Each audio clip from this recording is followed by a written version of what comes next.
Hey everyone, so today we are going to laser a pancake.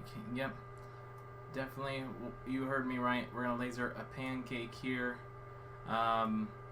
Just like I said on my setup video, I was going to use this Glowforge, and this is my second one, as for food only purposes here, just to get us started. That way people who use the Glowforge just strictly for food, we can go ahead and do that for you so you can see that. Something weird that I just noticed though when I first got this Glowforge set up, I named it Fresh Start Customs. For some reason it renamed itself DBG-799. So I might have to contact support about that, but I really don't care about the Glowforge name. Just wanted to point that out. Thought it was kind of weird. So what we're going to do today, we got our pancake. Of course, since it's unknown material, we're going to go ahead and click on unknown and use uncertified material. Measure the pancake out with the digital tool, and it's 0.369 inches wide.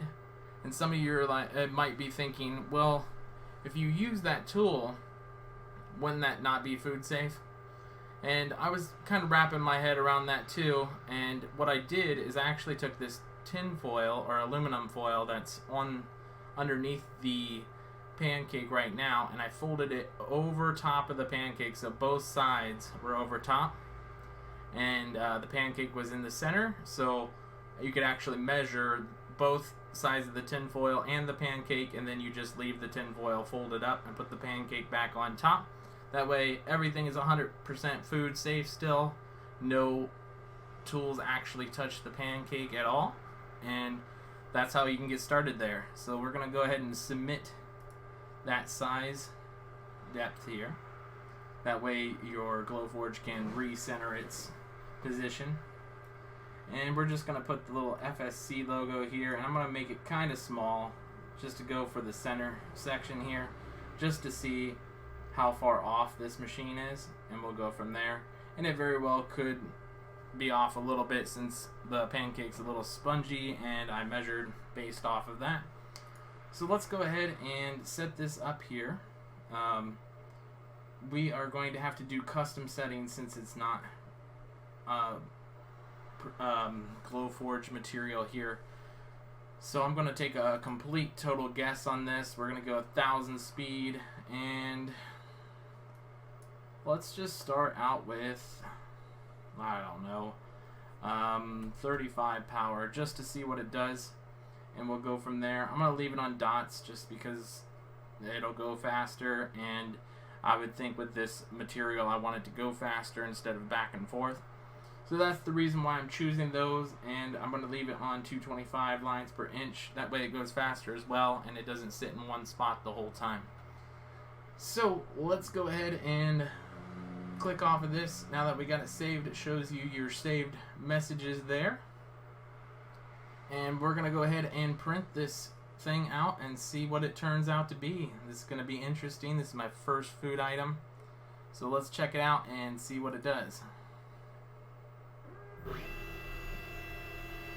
As you can see here, the Glowforge is centering itself.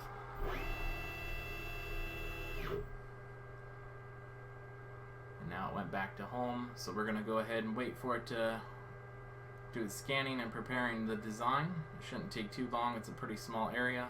There it goes. I'm going to go ahead and hit print. It says 1 minute and 44 seconds, so hopefully you guys like this and it turns out pretty sweet. If not, then we have some more testing to do.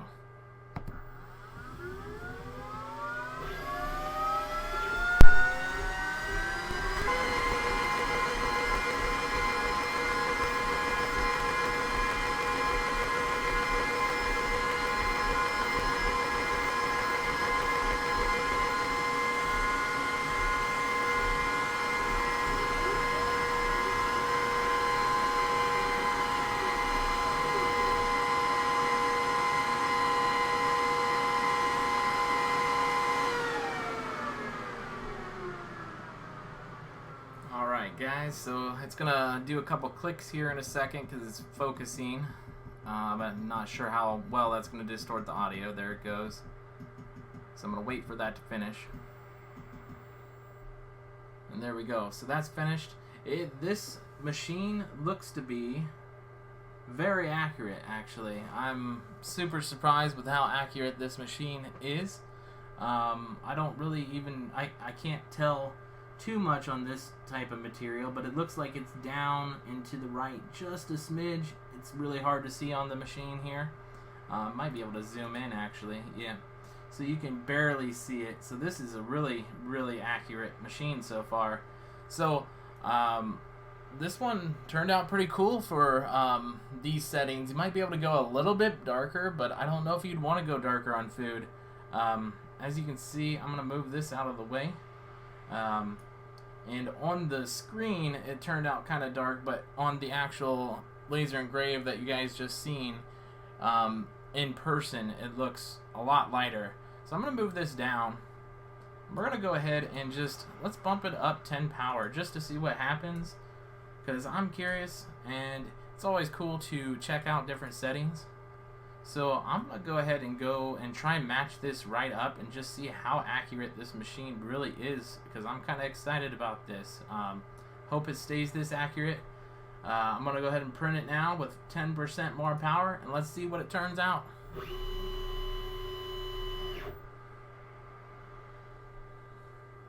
So it's centering the Glowforge again, going back to home. Should generate the design. It's scanning the material and generating the design here. So we're going to wait for that to finish, and then we'll be able to print it here in just a moment. And there we go, we're ready. So we got another minute and 44 seconds. More power. Let's see what it turns out to be.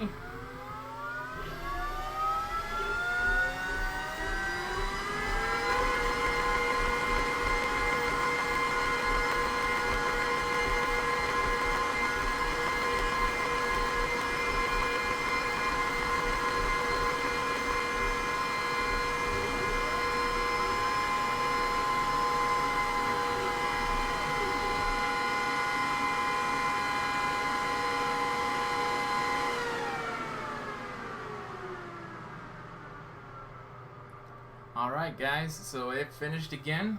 You'll probably hear those clicks again when it calibrates. There it's starting to go. So I'll wait for that to finish here for you. There we go, so that's done calibrating. So yeah, this machine seems to be extremely accurate, or I got really lucky on mistyping the width, but I don't think that's the case. I think this machine I actually got really lucky with, and I want to thank the UPS people for taking the time to actually deliver this one with more care. It actually came with all 4 handles in, so that's awesome. And yeah, I love having it this accurate. I won't even have to use like snap markers or anything like that, especially since this machine doesn't have snap markers.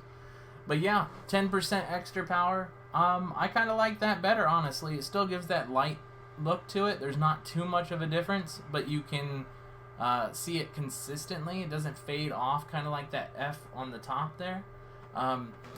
So yeah, guys, if you like these food videos, give me a thumbs up, comment below, tell me a type of food that you want to see. This is something that I kind of wanted to check out, show you guys who bought it specifically for foods, what it could do. And then after that, we'll go ahead and do wood and acrylics on this machine too, but I might as well just keep doing that on the other machine. So yeah, let me know if you like these videos for sure. And I hope this helps anybody out. If I help one person, that's what I'm glad to do. And if you guys don't own a Glowforge, like I say all the time, save yourself up to $500 with the link in the comments below.